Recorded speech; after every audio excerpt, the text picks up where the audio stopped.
Hello, j'espère que vous allez bien. On se retrouve aujourd'hui pour une vidéo où je vais parler de mes projets en cours et des projets terminés, sachant que ma dernière vidéo des projets en cours c'était fin mars je crois. Donc là on est en mai et il est temps de faire un petit point sur mes créations. J'ai pas été très régulière ces temps-ci tout simplement parce que je pense que j'avais besoin de souffler un petit peu, ralentir le rythme au niveau des vidéos parce que ça me prend beaucoup de temps comme vous le savez. Voilà, j'ai eu quelques petits week-ends où j'étais tranquille et là j'avais envie de filmer justement parce que j'ai pas mal avancé sur mes projets. Et il y a eu aussi plein de petits projets qui sont accumulés et au fur et à mesure je me suis dit il faut que j'en parle, il faut que j'en parle.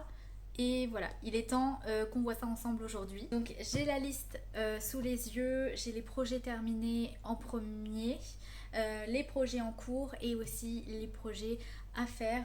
J'en ai mis qu'un je crois dans mes projets à faire pour la suite, sachant que je me laisse toujours une petite marge en fait de liberté sur les projets à venir, etc. Parce que mes envies sont assez spontanées, je dirais. Je vais vous parler d'abord donc de mes projets terminés. Alors pour mes projets terminés, il y en a certains que je n'ai plus avec moi. Tout simplement parce que c'était des projets cadeaux. Notamment, mon premier projet, c'était des petits chapeaux pour chat. J'avais crocheté ces petits chapeaux pour chat tout simplement parce que c'était leur anniversaire. Ma belle-sœur fêtait les 1 an de ses chats. Donc, vu que c'est deux frères, j'ai crocheté les petits chapeaux et c'était vraiment histoire de marquer le coup et de l'offrir en tant que cadeau et qu'il les mette 5 minutes et qu'ensuite voilà, ce soit fini.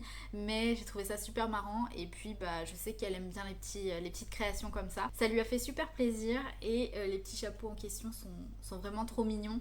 Après, voilà, c'était pas le but que les chats les mettent tout le temps, etc. Bien sûr. Une petite idée assez rigolote et qui a bien plu, donc ça je suis assez contente. En tout cas, si vous voulez essayer chez vous, vous avez plein de tutoriels sur YouTube dont j'ai pu m'inspirer en fait pour faire les chapeaux que je voulais. Ensuite, encore des petites créations que j'ai offert en cadeau.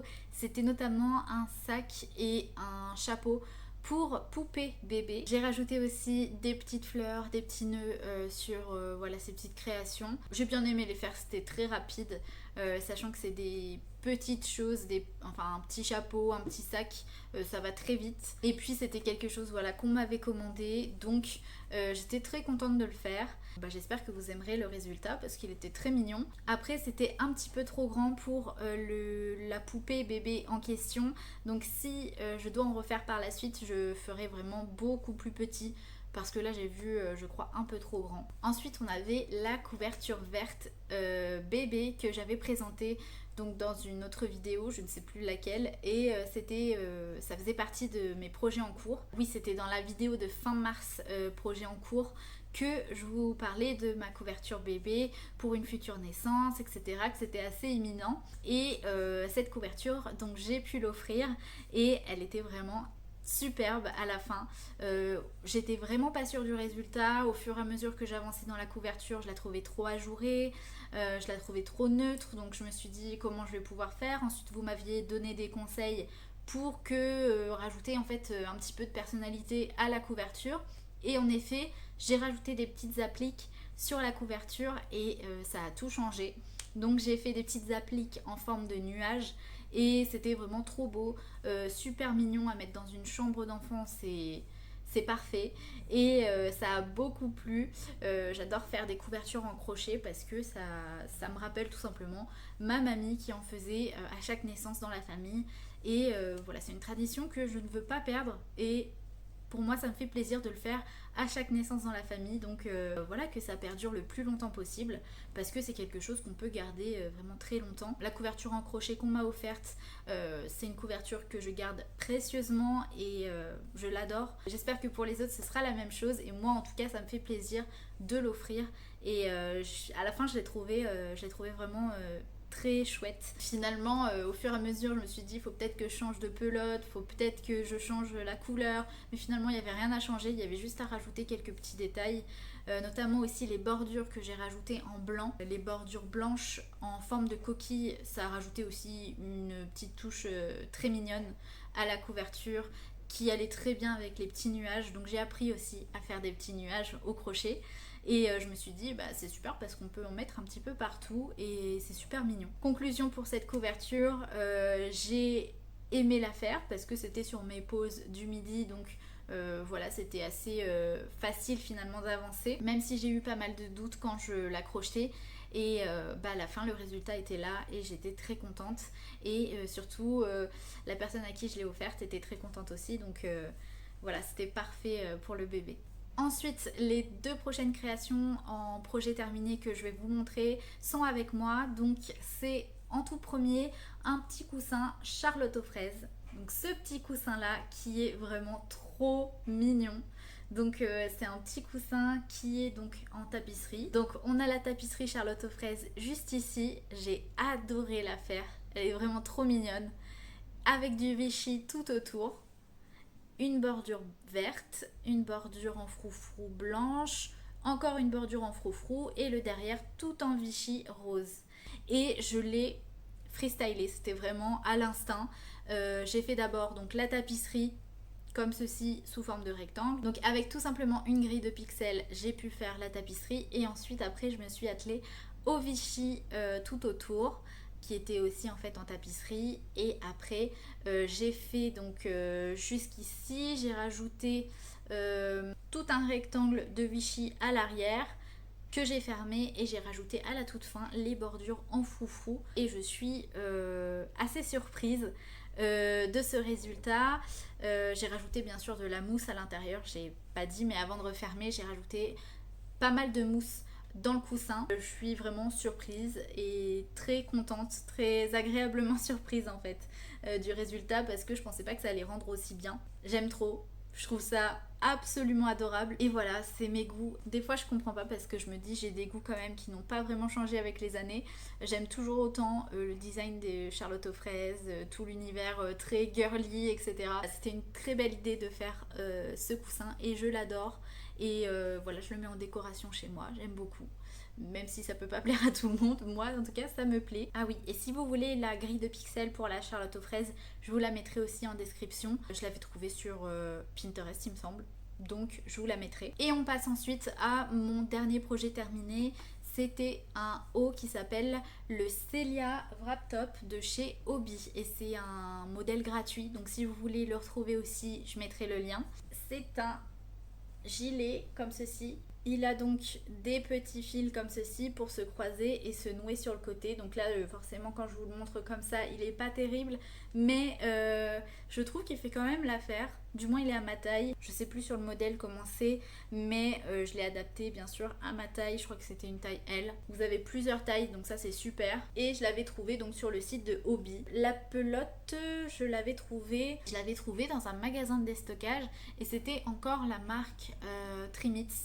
Donc c'était encore de l'acrylique mais une pelote très douce, la même que pour ma couverture verte que je vous ai montré tout à l'heure, sauf qu'elle était voilà toute dégradée. Donc là en fait j'ai pas utilisé plusieurs couleurs, c'est tout simplement la pelote qui était dégradée comme ça et qui donne des rayures et un effet sur tout le haut. Et pour le faire en fait c'était assez facile finalement parce que vous avez 2 triangles comme ça et ensuite vous faites le dos comme ça en grand rectangle. Donc voilà, vous avez un petit peu l'idée de ce haut.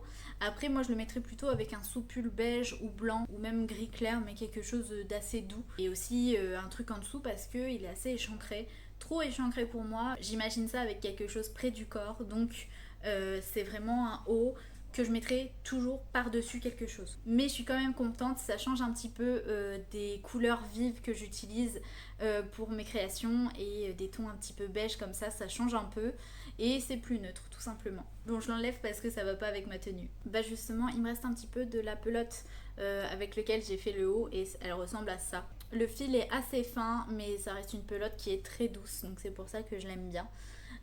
Après je vous avoue aussi que je vais plus m'orienter peut-être vers des pelotes en coton, tout simplement parce que c'est des... Maintenant j'aimerais faire du crochet pour les mettre le plus souvent et si c'est du coton c'est plus facile à mettre que de l'acrylique, notamment lors de l'été parce qu'il va commencer à faire de plus en plus chaud. Donc les prochaines choses que je vais crocheter, je vais essayer de prendre du coton. On va passer à mes projets en cours et j'en ai 3 à vous montrer, notamment ce petit haut comme ceci qui n'est pas du tout terminé mais qui vient d'être commencé je dirais. Donc là c'est la première partie, ça va être le devant et le derrière sera exactement similaire mais on rajoutera les bretelles à la fin et ça nous fera une sorte de petit débardeur. C'est le haut qui s'appelle Twist of Summer Tank de Evelyn and Peter. Donc le site je crois que c'est evelynandpeter.com et vous avez donc le modèle gratuit qui est tout en anglais et ensuite après vous pouvez le traduire en français. Après je sais pas ce que celui-ci va donner parce que je le trouve pour l'instant il est tout droit quoi, donc on verra.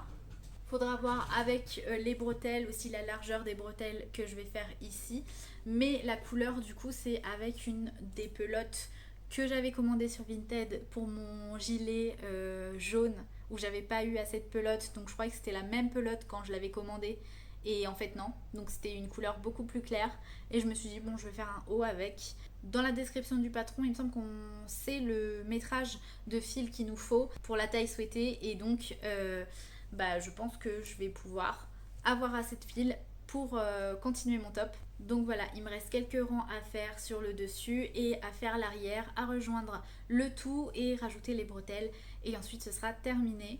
C'est un petit top que voilà, je vais porter de temps en temps mais uniquement quand il fait pas trop chaud parce que ça reste de l'acrylique et comme je vous ai dit c'est pas forcément le mieux à porter en été. Mais j'aime bien la couleur de ce haut, j'aime aussi le point. J'étais très contente de retrouver le point nuage que j'avais découvert sur la chaîne Le Crochet de Plume. Et c'est exactement le même point qu'on retrouve dans ce modèle et j'adore le faire. C'est un de mes points préférés, si ce n'est mon point préféré, donc très contente. Vous voyez, ça donne quelque chose comme ça, donc de très serré, de pas trop ajouré justement. Je voulais pas quelque chose d'ajouré pour mettre en tant que débardeur.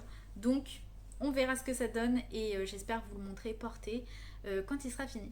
Alors on va passer ensuite à une tapisserie en crochet et celle-là je l'appelle la tapisserie ordinateur parce que c'est un ordi avec un effet 3D. Je vais vous le montrer ici la tapisserie que je souhaite faire et là où j'en suis.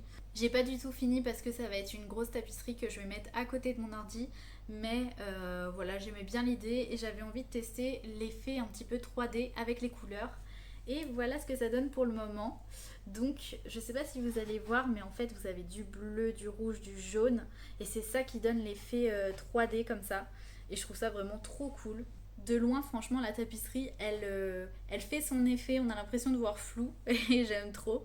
Je trouve ça assez créatif et original. Donc voilà cet effet de couleur, j'avais envie de le tester, je suis pas déçue donc il faut que je continue tout le haut et ensuite que je l'accroche à côté de mon ordi et je pense que ça fera très bien et ça va être la plus grosse tapisserie que je vais faire pour le moment. En tout cas pour l'instant je suis contente. Il y a juste un petit truc, c'est que vu que j'utilise pas mal de pelotes de couleurs, donc du jaune, du blanc, du rouge, du bleu et du noir, les fils se mélangent très souvent et font beaucoup de nœuds, donc je suis souvent obligée de recouper et ensuite reprendre le fil, etc.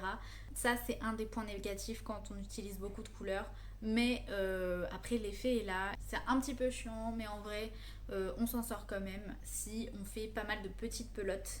On fait des petites bobines et on les enroule sur chaque côté pour pas avoir à passer le fil de gauche à droite sans cesse. Alors il y en a qui font des tapisseries au crochet aussi et qui m'ont dit qu'ils rentraient le fil à chaque fois et pour avoir un derrière propre. Et franchement bravo à vous parce que moi j'y pense pas forcément. C'est surtout que j'ai pas pris l'habitude comme ça, ce qui fait que j'ai plein de fils derrière. Enfin bref, voilà où j'en suis pour ce projet et je vous le montrerai aussi quand j'aurai fini. C'est un projet qui ressemble pas forcément aux autres projets que je fais mais je le trouve assez unique. Ensuite la dernière fois dans mes projets en cours je vous avais présenté la Daphné Veste et je suis toujours en cours dessus. En fait je suis sur la partie des côtes en bas que j'ai refaite totalement d'ailleurs parce qu'elle n'était pas droite et la pelote que j'avais utilisée était trop épaisse. Et donc voilà, je l'ai refait en bas comme ça. Et les côtes ont un petit souci, je dirais. Il va falloir que je revoie quelque chose là-dessus. Donc je l'ai laissé en pause pour le moment encore. Après avoir refait en fait la bordure, eh bien je le remets en pause et je vais voir par la suite comment je le continue. Sachant que c'est un petit gilet sans manches comme ceci et il aura des petits boutons sur le devant, des bordures aussi tout autour. Mais sinon à part ça j'adore toujours autant les couleurs, j'adore l'idée, je trouve le modèle très bien fait. C'est juste que je suis pas les instructions comme il faudrait et vu que j'improvise, forcément il y a des problèmes. Donc là c'est le cas pour les côtes en bas. Je verrai comment je règle ça et peut-être que je recommencerai tout encore une fois sur le bas. Je sais pas, mais pour l'instant il est en pause. Je vais continuer plutôt mes autres projets, mes 2 autres projets qui sont en cours. Et pour finir, un projet que j'ai noté dans mes projets à faire parce que c'est un modèle qui m'a beaucoup plu et que j'ai vu sur la chaîne de Spice Club. Si vous ne connaissez pas encore sa chaîne, foncez sur sa chaîne parce qu'elle a des vidéos vraiment trop bien, je l'adore. Voilà, Cannelle, toujours un petit coucou si tu passes par là. J'ai présenté la chaîne de Spice Club, donc de Cannelle, dans ma vidéo des créatrices à suivre parce qu'elle est vraiment au top. C'est une fille que j'adore et donc voilà, je vous invite à la suivre. Quand j'ai vu la veste qu'elle avait faite en rose, j'avais adoré et je m'étais dit ouais, c'est magnifique et je veux le refaire. Donc c'était un modèle payant et j'ai donc craqué parce que je voulais absolument refaire ce haut. Donc c'est un petit gilet en fait qui va se nouer juste ici. Il a des petits froufrous sur les manches, sur le bas, très mignon. Et c'est le Cloudless Vest by Stitchy Crochet. Donc Cannelle l'avait présenté et voilà, j'ai craqué, j'ai dit waouh, il est trop beau. Et il est dans ma liste à faire, donc j'ai pas encore trouvé la couleur parfaite pour le faire. Il va falloir que je cherche encore un petit peu quelle couleur je vais utiliser, mais j'aimerais quelque chose d'assez léger, assez peut-être bleu pâle, quelque chose comme ça. Donc voilà, j'ai hâte de le crocheter celui-ci et ce petit gilet, je pense qu'il sera dans ma garde-robe assez rapidement. Et je crois que c'est tout ce que j'ai à vous présenter pour aujourd'hui. Si vous avez aimé la vidéo, n'hésitez pas à vous abonner, à mettre un j'aime comme d'habitude. Et je vous dis à la prochaine pour une autre vidéo. Ciao!